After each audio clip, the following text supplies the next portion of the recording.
Hi all, it's Stede. Welcome to hopefully the first of many podfics.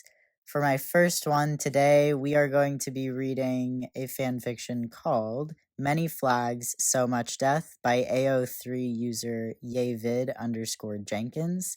This is a fanfiction that does have some dark themes, but has a nice, wonderful, happy ending. So stick with us if you like that kind of thing.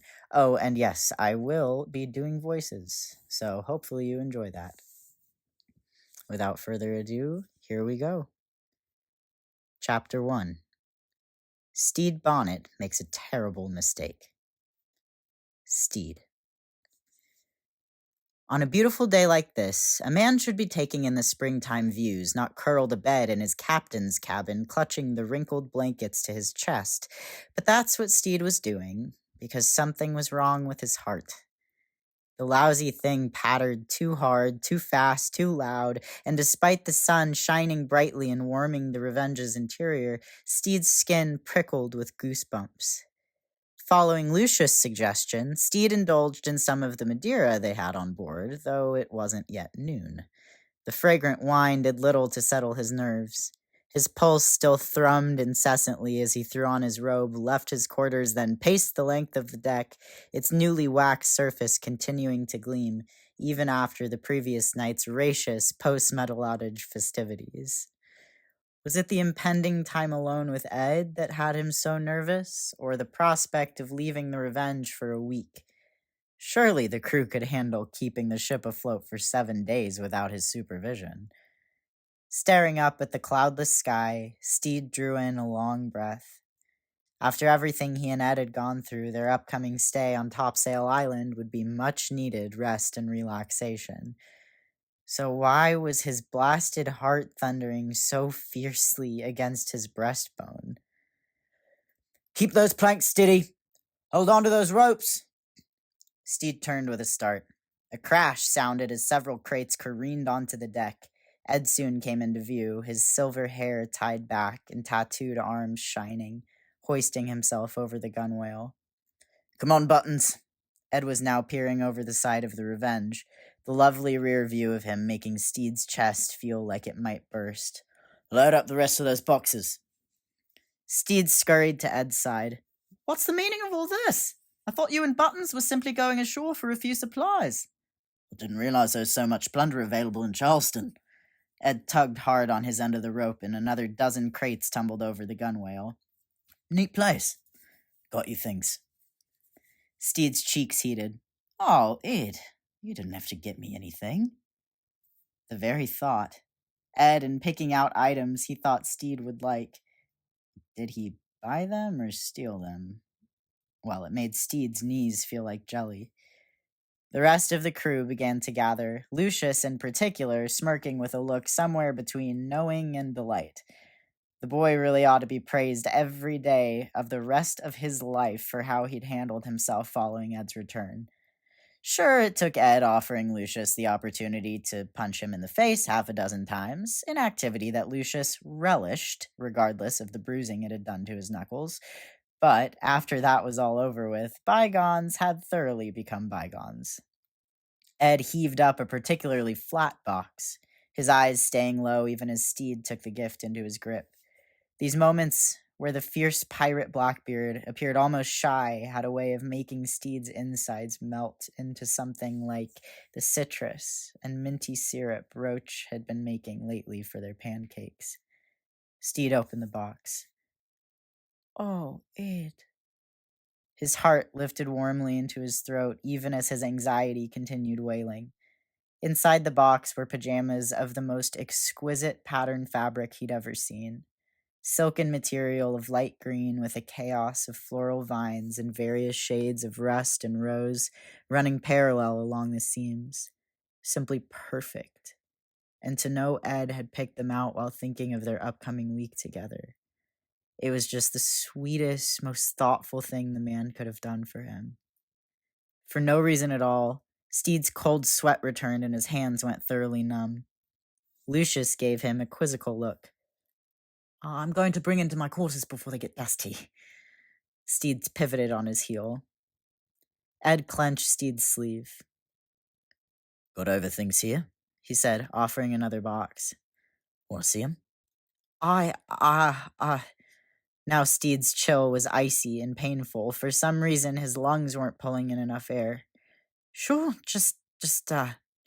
Actually, Lucius said brightly, turning to Ed and removing the man's grip from Stede's sleeve. I need to talk to Captain Bonnet about the agenda for this week. You and Buttons should finish loading the rest of the cargo.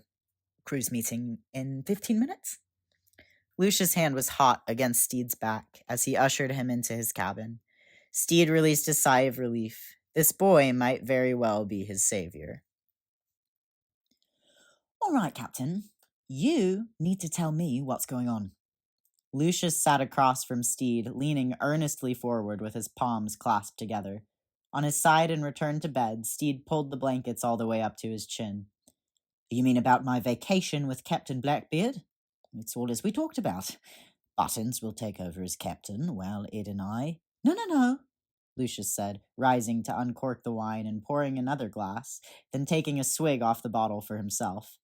I'm talking about why you and Captain Blackbeard slept in your bathtub last night, on your matelettage night, and why you've been on the verge of a full-blown anxiety attack.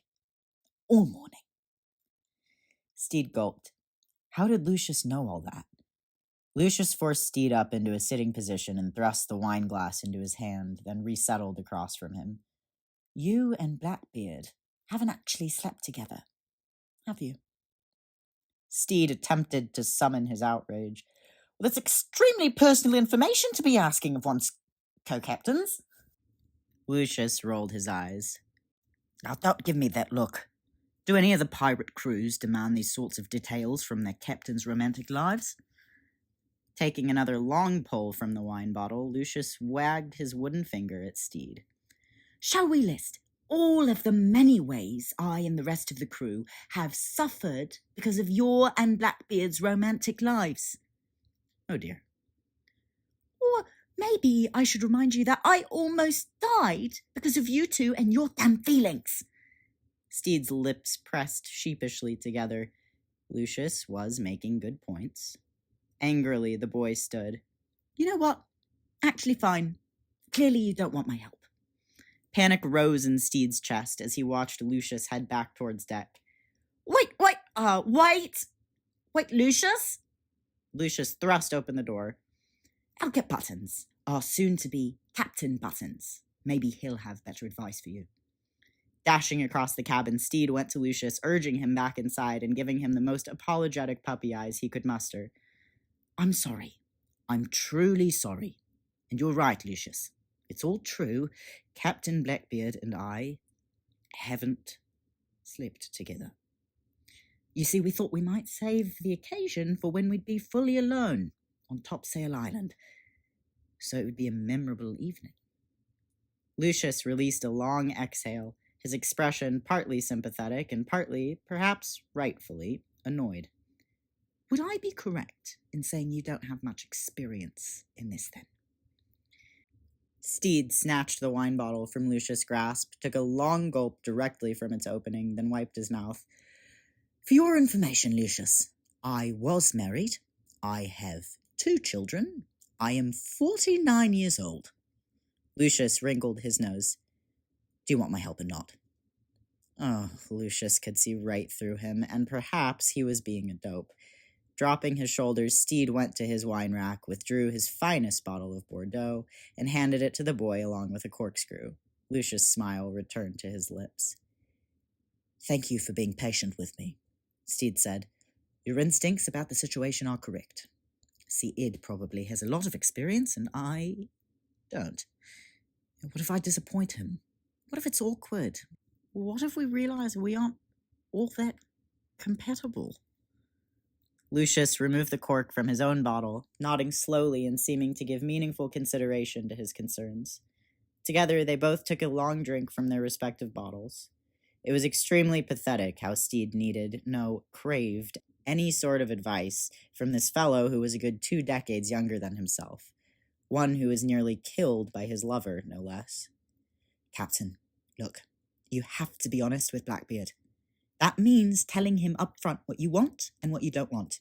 If he has any issues with your honesty or makes you feel uncomfortable at any point, well, that means he's not good enough for you and you deserve someone better. The frosty, damp feeling returned to Stede's chest. What I want and don't want. Lucius narrowed his eyes, head tilting to such a degree that his ear was nearly on his shoulder. You do have a general idea of what's on the menu, don't you? Ah! Now Stede was excited. It's a menu? It's like a pirate menu? Well, that would make things so much easier. Can I see it? So there wasn't an actual menu, which was disappointing. But Black Pete and Lucius were in possession of some very interesting literature, and they were generous enough to take Stede into their cabin and let him look at it. Donning his spectacles to inspect a particularly detailed illustration, Stede chewed his thumbnail. Some of these seem to require a great deal of flexibility. Do you think it would be a good idea to do some stretching exercises for a week or so before attempting them? Captain, Lucius sighed heavily as he lay across Black Pete's lap. You may be really overthinking this. There were just so many to choose from. Which of these is your favorite? Lucius' face colored. I'm not telling you that. Look at page 15, Black Pete said. Hurriedly, Stede flipped to the page in question. Oh! Oh, my. He pulled the drawing into a sunbeam for a better look. Well, indeed. I like the suggestion here of the different oils one could use. That's very thoughtful of the author to consider those of us who don't know much about these things. Suddenly, a loud, brassy sound rang through the cabin. Assemble, crew! That was Button's voice. Good for him for taking ownership of his new leadership role. All hands on deck! Lucius gave a pained smile. Oh my gosh, this week's going to be such a disaster. Stede sent him a scolding look. Buttons will be a fine temporary captain. Sure, the man was eccentric, but he'd been first mate all this time. That had to account for something. Black Pete stepped forward. I can still take over if you want to make any final adjustments to the assigned roles. I think we should all endeavor to encourage Captain Buttons. Stede drew up his shoulders. Who knows? We may learn something new about how best to run this vessel from someone with a different perspective on things. Stepping onto the deck and quaking with the anticipation of seeing Ed again, Stede's nose filled with a sour but not unpleasant odor. A large white circle had been drawn on the deck, and each member of the crew stood awkwardly around it, holding a candle. Stede toed the powdered circumference. Salt. How interesting. Buttons stood in the center, dressed in a long, silken robe, the crisp of the white fabric contrasting jarringly with the man's unwashed hair. The light pushed aside some of Stede's nerves. What a lovely new outfit, Buttons! He gestured enthusiastically, hoping the rest of the crew would truly take notice. Just look at that lovely beading. We need silence! In Button's hands were two burning candles of sage, the smoke lifting from them in elegant curves.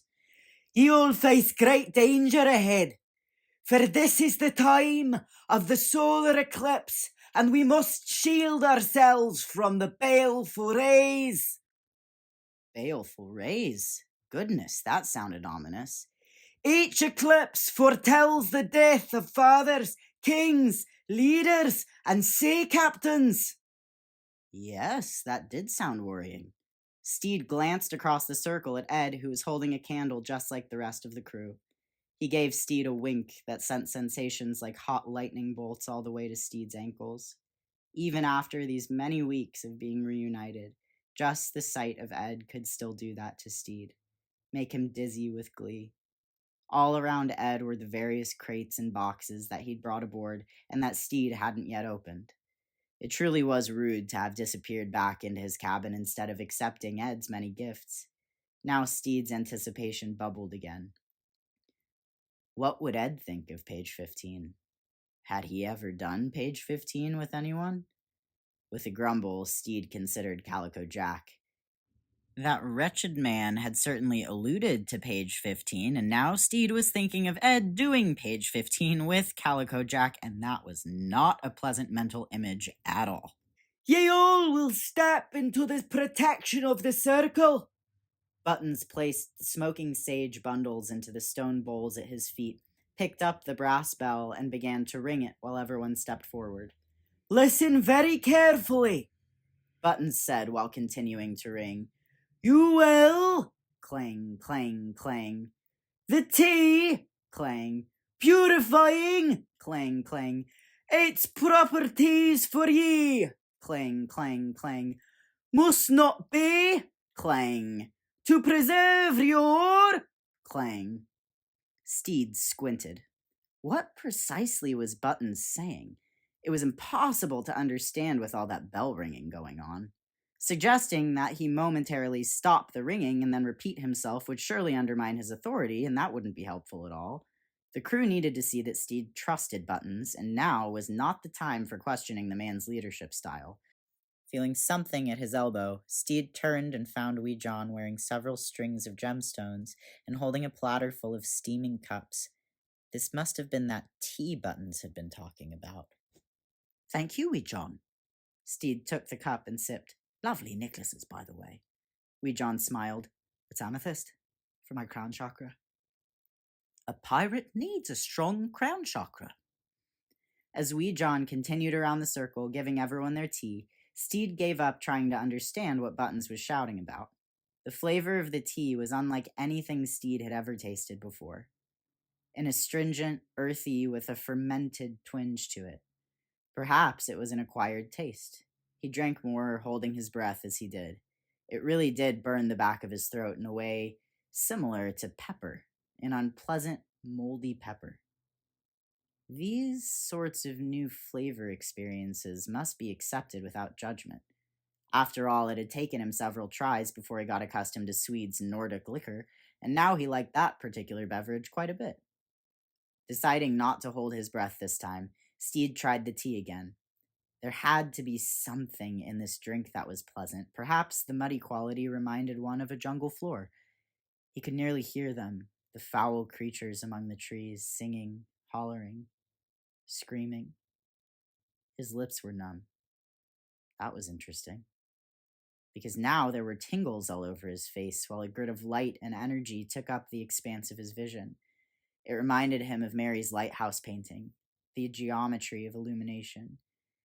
How had he not realized before that her art depicted the dimensions that existed between light and time?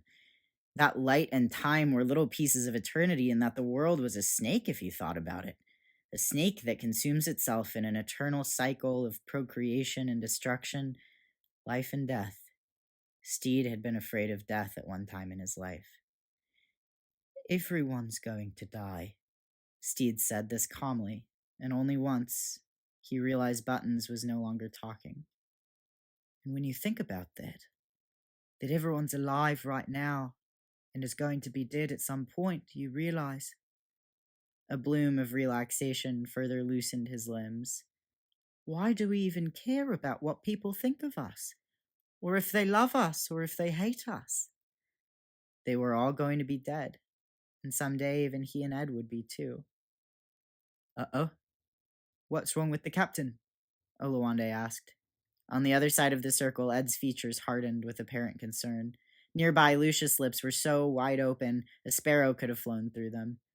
Goodness, the snake of the universe had such an interesting movement to it. You could feel it all around, the vibration, the changing hues of the scales, the hiss that lived at the bottom of Stede's belly.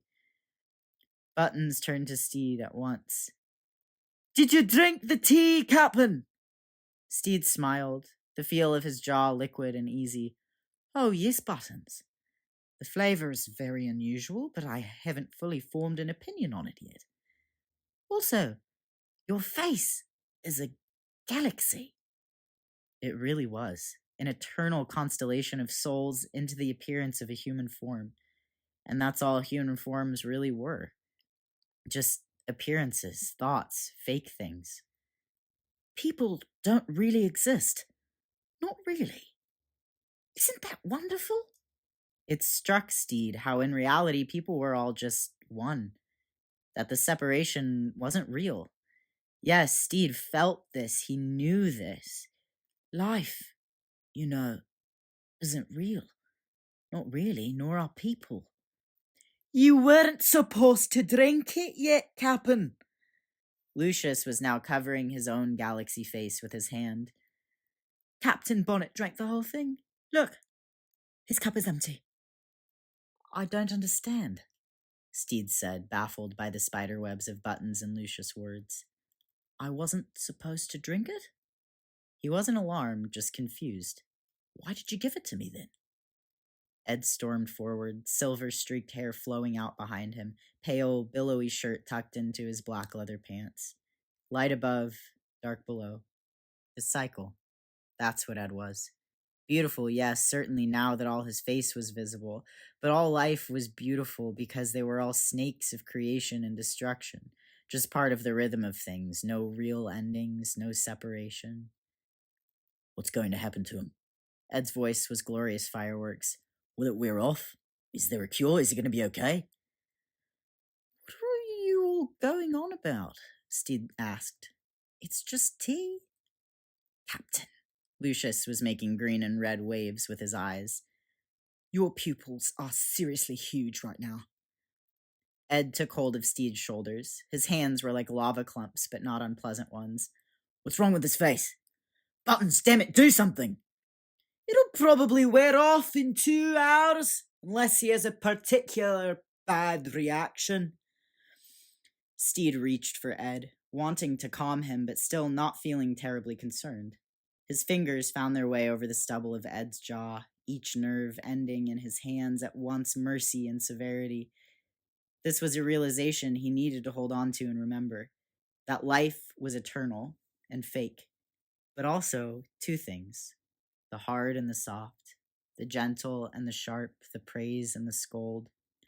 Cap'n, Buttons said, his face pearlescent and completely fractured. Maybe you should try to puke it up. Ed clenched him tighter, tiny entities in his fingers sinking into Stede's biceps, little fairies of pirate essence. Do that, Ed said. Just stick your finger down your throat and puke it up. No. Stede inhaled, drinking in the sea, all of it, the full awareness of the snake that was bigger than the sky. I drank it when I was supposed to drink it, and this is supposed to be happening right now. I'm learning things. Oh. Lucius's expression changed. Now he was grinning broader than he'd ever grinned before. Yeah, fuck it, I'm gonna drink this tea. No! Buttons spun around to face Lucius. Don't you drink the tea! Ignoring the order, Lucius threw back his head, downing his whole cup in one go. Over by the candles, Wee John waved 2 empty cups. Fic, I just drank 2 of them when Captain said that thing about the galaxy on Button's face. Shrugging, Black Pete did the same. No! Olivier! Stop! Buttons screamed. No more! Too late, Jim said, releasing a loud burp. Frenchie and Roach were now going for their second helpings. Knees beginning to buckle, Stede leaned into Ed's hold. A whirring sound filled his head, which also wasn't unpleasant. The thing to do would be to listen to the voice of the whir, the sound of the tea, the mother tea, which was definitely a friend. Ed, you're so dear. A tender look softened Ed's features. Are you going to be all right? He needs to puke it up! Buttons shouted. Unbothered by the loudness of Button's voice and filled with a simmering euphoria, Stede closed his arms around Ed. The fragrance of his skin was sweet, with an undertone of cinnamon. Come inside with me, Ed. Those words did something to the man, the light all around him becoming pale pink, then purple. You need to bring a bucket with ye, Button said. You need to get him to puke it up. Still keeping his gaze fully on Ed, Stede accepted Button's bucket as he guided his lover into the shade of the cabin. The sea was filling more of Stede's mouth. This was good. He'd give the sea to Ed. That's what the man deserved, the sea, the mother tea, the wisdom of the great serpent. Change in Ed since their reunion those weeks ago after their many months apart. Perhaps he'd been tormented by the guilt of nearly killing Lucius, Or maybe something happened at sea with Izzy that made Ed become more pensive, but after Stede and Ed found each other again that day on the beach and shared their reunion kiss, Ed's demeanor had gone quiet and cautious. Sure, they'd kissed a few more times during their matelatage ceremony, then danced together during the festivities, but when they retired to Stede's cabin last night, Ed had merely tucked Stede into bed, said a few words about the good time they'd have together on Topsail Island, and then took his blanket to the tub and curled up to spend the night by himself.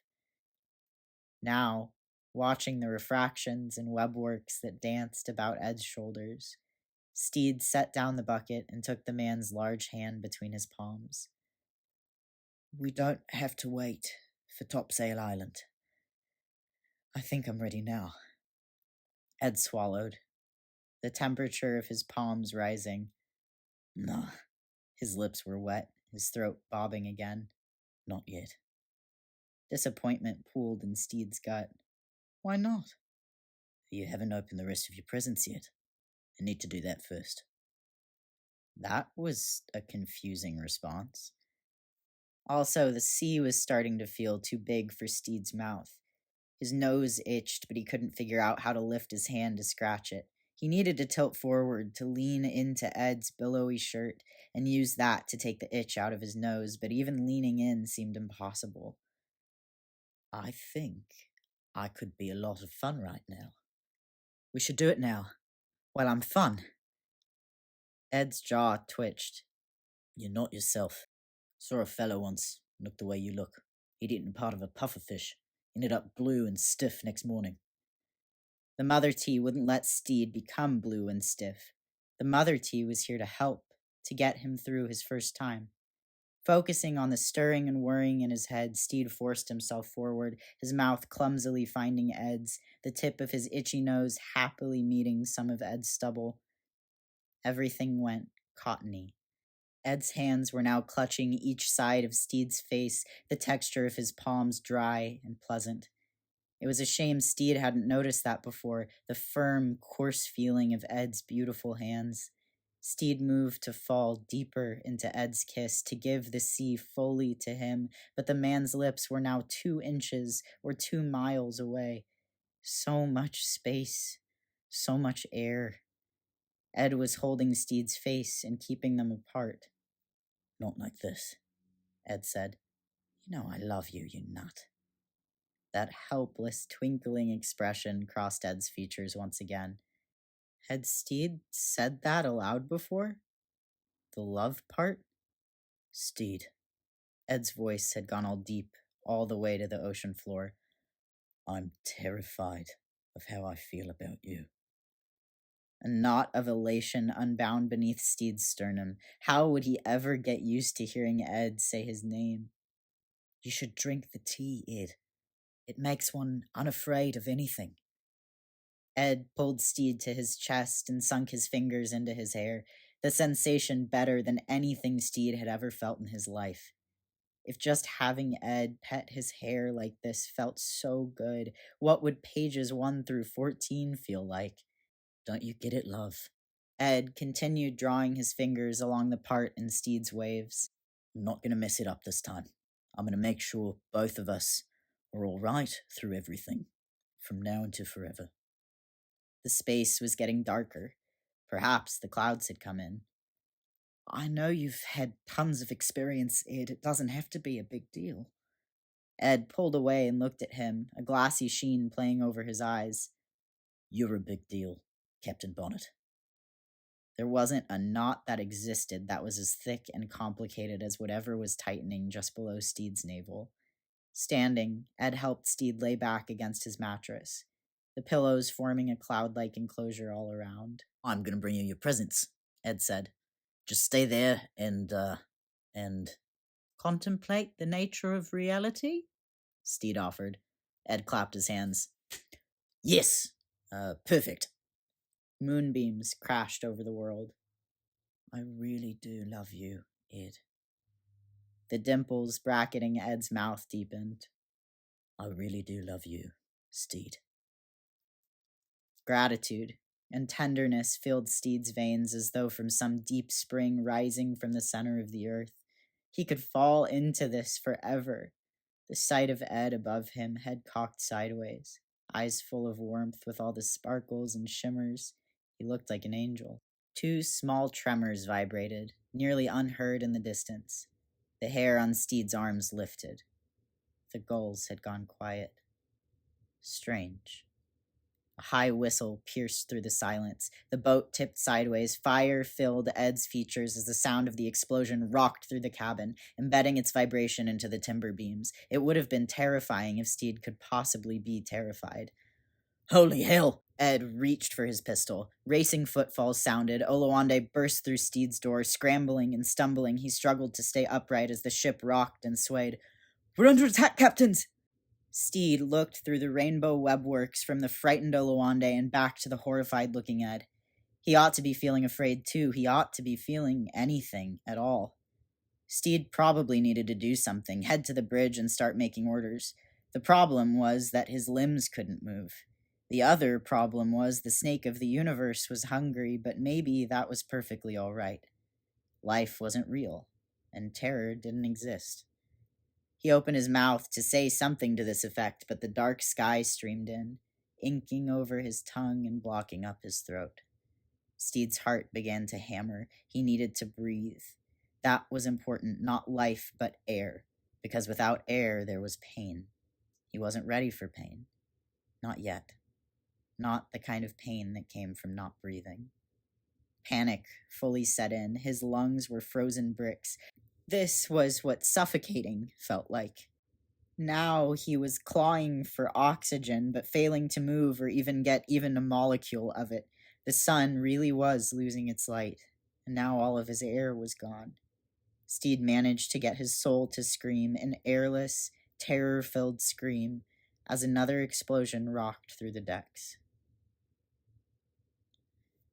All right, that is the end of the first chapter here. I hope that you guys are enjoying it. There are 6 chapters in this fan fiction, and then several epilogues that I will probably also be reading. Thank you so much, and let me know what you thought. This is my first one, and I'm happy to have you guys along. Thank you.